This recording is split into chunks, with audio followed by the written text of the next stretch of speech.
وقال رضي الله عنه إن الميت عند نزع الروح ترتعد فرائسه. لما احتضر رسول الله صلى الله عليه وسلم قالت له فاطمة رضي الله عنها وكرباه لكربك يا أبتاه، فقال لها لا كرب على أبيك بعد اليوم. ثم قال رضي الله عنه في هذا الحديث بيان فضله صلى الله عليه وسلم على غيره من الرسل، حيث لا كرب عليه بعد بخلاف غيره، فإنهم يلاقون الكرب يوم القيامة ويخافون من هوله، وكلامهم يومئذ اللهم سلم سلم ونفسي نفسي، حتى إنهم يسألون الشفاعة فيقولون لسنا لها، ويقولون لسائلها اذهبوا إلى محمد فيأتونه صلى الله عليه وسلم فيقول أنا لها أنا لها، كما في حديث الشفاعة. وكثير ما نذكر لكم حديث إن الميت كالغريق في قبره ينتظر صدقة أو دعوة تلحقه من ابن له أو أخ أو صديق، فإذا لحقته كانت أحب إليه من الدنيا وما فيها. وقد رأى بعضهم في المنام أهل القبور يلتقطون شيئا، ورجلا منهم جالسا لم يلتقط معهم، فسأل ما الذي يلتقطونه وما بال هذا لم يلتقط معهم، فقيل له إنهم يلتقطون ثوابا ما يهدى إليهم من الأحياء وهذا غني عن ذلك. فقالوا لماذا أنت غني عن ذلك؟ فقال إن لي ولدا في السوق الفلاني يقرأ كل يوم ختمة من القرآن ويهدي ثوابها إلي. قال الرائي فلما أصبح الصباح سألت عن ذلك الولد فدلوني عليه، فوجدته في الدكان يحرك شفتيه، فإذا دخل عليه أحد لشراء شيء منه قضى حاجته ورجع يحركهما. فقلت له بماذا تحرك شفتيك؟ قال بالقرآن وأهدي ثوابه لوالدي. وقال فقلت له يا هذا قد قبل الله منك ذلك ووصل ثوابه لأبيك، وقصصت عليه رؤياي. قال الرائي فرأيت بعد ذلك بمدة ثانيا أهل القبور يلتقطون شيئا وذلك الرجل الأول يلتقط معهم، فقلت لهم ما لك تلتقط معهم؟ فقال إن ولدي الذي يهدي إلي ثواب قراءته مات فاحتجت إلى ما تحتاجه الأموات. قال فسألت عن ذلك الولد ثانيا فأخبرت أنه مات رضي الله عن الجميع. ما شاء الله.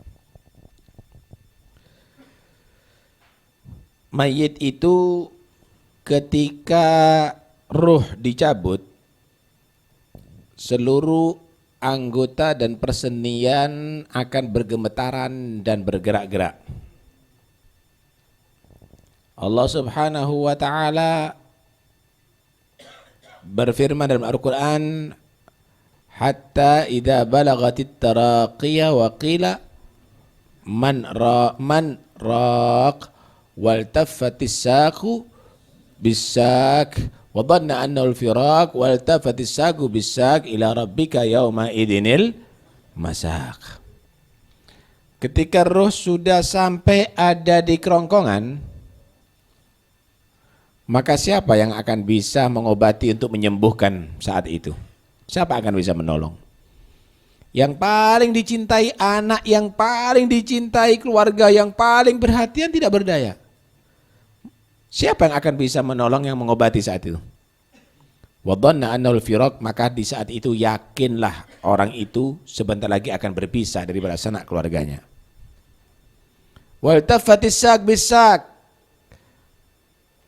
betis-betisnya saling berhimpitan, saling berdekatan, saling menempel karena menahan sakit saat itu. Dan saat itu adalah ila rabbika yauma idinil masaq, saat itu manusia digiring ruhnya menghadap kepada penciptanya Allah Subhanahu wa taala.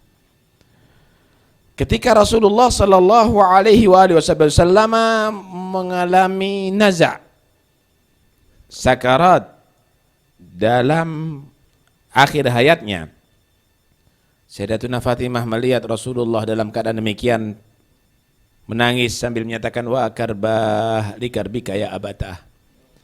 Kita semuanya susah, wahai ayahku, karena susahnya kamu saat ini. Kami semuanya juga susah, sedih, karena kamu juga merasakan susah saat ini, wahai ayah. Maka Nabi menjawab, la karba ala abiki ba'dal yaum. Tidak ada kesusahan bagi ayahmu setelah hari ini, wahai anakku. Setelah ini bahagia terus ayahnya kamu. Hadits ini bukan menerangkan tentang Nabi itu kesakitan, tetapi sebenarnya menerangkan tentang keutamaan Rasulullah SAW, melebihi daripada selain beliau, bahkan para rasul. Karena hadits ini menerangkan tidak ada kesusahan bagi Nabi setelah meninggal dunia. Nabi berbahagia, Rasulullah berbahagia. Tidak ada Nabi itu sedih atau khawatir nanti tentang kubur, tentang kiamat, tentang mahsyar, tentang hisab, tentang pengadilan Allah. Padahal seluruh para nabi selalu berdoa, ya Allah selamatkan, ya Allah selamatkan saat hari kiamat. Dan seluruh para nabi menyatakan nafsi, nafsi. Setiap ada orang minta tolong, mereka menyatakan nafsi, nafsi. Aku khawatir terhadap diriku, aku khawatir terhadap diriku. Mereka menyatakan lasna laha, bukan aku sekarang yang sanggup menolong. Aku justru yang paling khawatir terhadap diriku. Maka tidak ada di saat itu yang tidak merasa khawatir dan takut kecuali Muhammad Rasulullah. Dan beliau bahkan menjamin, ana laha, aku yang akan menolong. Sallallahu alaihi wa alihi wasallam. Banyak sekali kata beliau Habib Muhammad, aku menjelaskan kepada kamu bagaimana mayit. Mayit itu diumpamakan seperti kal-gharik, orang yang mau tenggelam. Mayit itu di kuburannya seperti orang yang mau tenggelam di tengah samudra, di tengah lautan. Kalau orang yang mau tenggelam di tengah lautan, yang diharapkan siapa? Keluarganya yang di atas kapal, temannya yang akan menolong, mengentas dia. Maka mayit dalam kuburnya itu seperti orang tenggelam menunggu siapa yang mau bersedekah dan mendoakan daripada anaknya, daripada saudaranya, daripada temannya, daripada familinya. Maka jika ia mendapatkan doa daripada anaknya, saudaranya, familinya, dikatakan kanat ahab ilaihi minad dunya ma fiha, maka doa anaknya, saudaranya, familinya lebih berharga bagi si mayit di kuburannya daripada dikasih dunia isinya. Diceritakan ada seorang mimpi menemui ahlul kubur. Penduduk kuburan, penghuni kuburan bangun dari kuburannya. Kemudian saat itu mereka menunggu kiriman, turun kiriman dari langit cahaya, dan mereka berebut semuanya. Sekian banyak orang berebut untuk mengambil bagiannya daripada kiriman cahaya tadi itu, kecuali satu orang di antara mereka tidak berebut. Dia duduk dengan tenang, malah mendapatkan kiriman khusus. Si yang mimpi tadi itu bertanya, mereka ini siapa yang berebut ini dan apa yang direbut? Dan orang itu kok nggak ikut berebut yang satu itu? Maka dijawab, mereka itu berebut pahala yang dihadiahkan daripada bacaan atau amalan orang yang hidup.